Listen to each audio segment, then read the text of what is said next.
Hello everyone, welcome to CLAT prep. आज है 10 अक्टूबर 2024 और जैसा कि आपको पता है कि हम डेली न्यूज एनालिसिस करते हैं और उसके बाद 20 क्वेश्चंस की प्रैक्टिस भी करते हैं। तो चलिए आज के पहले क्वेश्चन पे चलते हैं।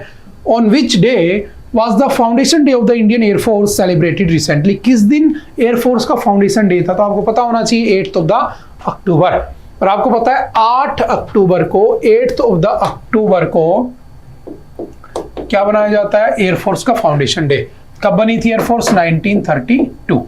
आर्मी कब बनी थी हमारी? इंडियन आर्मी कब बनी थी? तो याद रखना 1895 1 अप्रैल।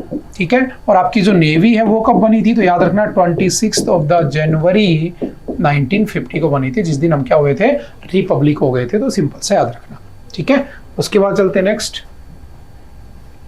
Where among the following will the telecommunication standardization conference be held? कहाँ पर हुई है?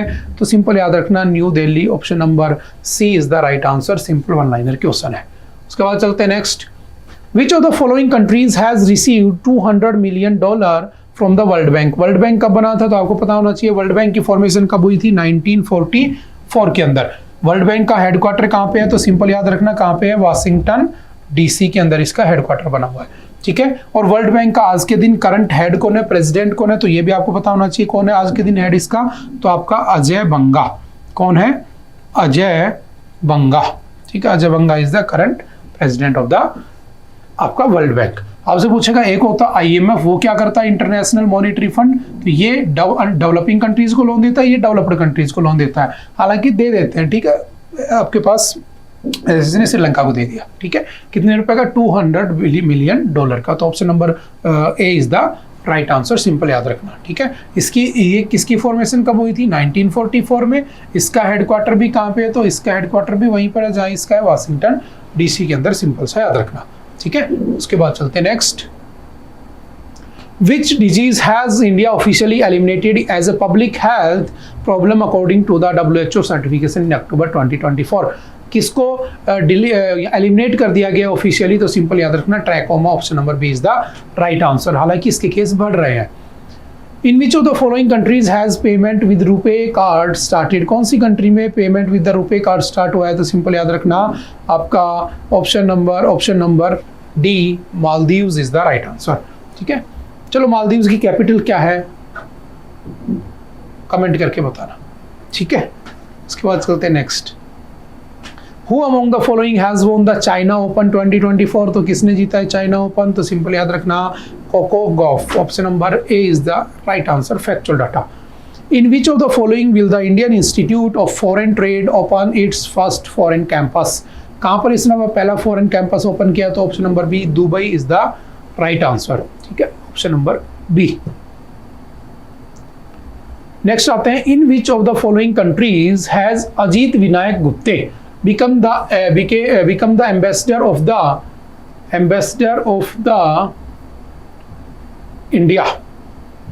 याद रखना एम्बेसडर क्या होते हैं? एम्बेसीज में जो बैठते हैं ना, जो मैं कह सकता हूँ कि जो हमारे मैसेंजर जो हुआ करते थे पहले ना, एम्बेसडर कह देते हैं।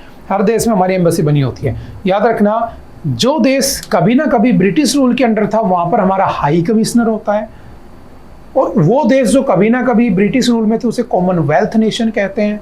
उन्हीं का कॉमनवेल्थ गेम्स होते हैं। और जिन देशों में कभी ब्रिटिश रूल नहीं था उन्हें हम नॉर्मल कंट्री कह देते हैं, जहां पर एम्बेसडर अपॉइंट होता है और कॉमनवेल्थ नेशंस में हमारे हाई कमिश्नर अपॉइंट होते हैं। दोनों बातें सेम है, बस नाम अलग है। और दोनों हमारे अपॉइंट कौन करता है? तो प्रेसिडेंट ऑफ इंडिया अपॉइंट करता है, आर्टिकल 53। सिंपल याद रखना। ठीक है। आपसे पूछेगा किसको कहां पर बनाया गया है? तो सिंपल याद रखना कहां के बने हैं? Germany. Option number C is the right answer. ठीक है। उसके बाद चलते हैं next. Who among the following has launched modern Bihar lab in the Gaya district of Bihar? Bihar में मॉडर्न बिहार लैब किसने बनाई है? तो सिंपल याद रखना नीतीश कुमार नहीं है ना, नीतीश कुमार जी सब नहीं करते हैं। ठीक है। Option number A BVR Subrahmanyam is the right answer. कौन है BVR सुब्रमण्यम? तो आपको पता होना चाहिए जो आपका नीति आयोग है, national institute for the transforming India. जो नीति आयोग कब बना था? 1 जनवरी 2015 को। इस नीति आयोग का हेड कौन होता है? PM होता है, प्राइम मिनिस्टर। इसका एक क्या होता है? वाइस प्रेसिडेंट होता है। और वाइस प्रेसिडेंट कौन है इसका? तो आपको पता होना चाहिए कौन है? Suman Bery is the vice president. और इसका सीईओ कौन है? तो BVR Subrahmanyam is the CEO of the NITI Aayog, and NITI Aayog is known as the think tank of Indian government. ठीक है, उसका थिंक टैंक की तरह काम करता है। पहले इसका नाम क्या था? तो पहले इसका नाम हुआ करता था प्लानिंग कमीशन, और प्लानिंग कमीशन कब बना था? 15 मार्च 1950 को बना था। ठीक है, सिंपल याद रखना, जो कि 5 ईयर प्लान चलाता था। उसके बाद चलते हैं next. Trachoma once a leading cause of blindness in India was caused by, किसकी वजह से होता है ट्रैकोमा? तो सिंपल याद रखना, क्लामाइडिया ट्रैकोमेटिस। हालांकि इसके फ्री कर दिया गया है, लेकिन फिर भी ये इश्यूज देखने को मिल रहे हैं। ठीक है, सिंपल याद रखना। उसके बाद कौन सा next? Who among the following has launched हम सफर नीति इन द न्यू इंडिया? किसने हम सफर नीति इंडिया में, न्यू इंडिया में लॉन्च किया? तो कौन? आपका नितिन गडकरी। ठीक है, जो नितिन गडकरी जी, इन्होंने हम सफर नीति नाम से शुरू किया है। ठीक है, नीति से नितिन ऐसा याद कर सकते हो। नेक्स्ट है recently the bilateral investment treaty. क्या होता है बायलेटरल इन्वेस्टमेंट ट्रीटी? मैं आपके देश में इन्वेस्ट करूं, आप मेरे देश में इन्वेस्ट करो, यही तो है बायलेटरल इन्वेस्टमेंट ट्रीटी। कब से स्टार्ट हुई थी? जब हमारे यहाँ पर फाइनेंशियल क्राइसिस आए थे 1991 1992 वाले। उसके बाद हमने रिफॉर्म किया, रिफॉर्म करने के बाद हमने LPG लेकर आए, लिबरलाइजेशन, प्राइवेटाइजेशन, ग्लोबलाइजेशन। लिबरलाइजेशन में हमने लाइसेंस फ्री कर दिया था एक्सेप्ट 6 इंडस्ट्रीज। प्राइवेटाइजेशन में हमने हर चीज प्राइवेट कर दी थी except 2 industries, atomic power and the Indian railway, because Indian railway is known as the life line of India. और ग्लोबलाइजेशन में पूरा ग्लोबल पे पहुंचा दिया। तो उसी में हमने क्या किया? Bilateral investment treaty. इसमें टोटल 75 कंट्रीज के साथ साइंड है, 66 टोटल मेंबर हैं जो हमारे साथ करते हैं BIT। और अभी कौन हो गया उसके अंदर? तो याद रखना option number A UAE is the right answer. ठीक है, ये पहले भी एंड आउट में एक बार पढ़ चुके हैं, उस समय था UAE से होगा, तो UAE is the right answer. ठीक है, ऑप्शन नंबर A।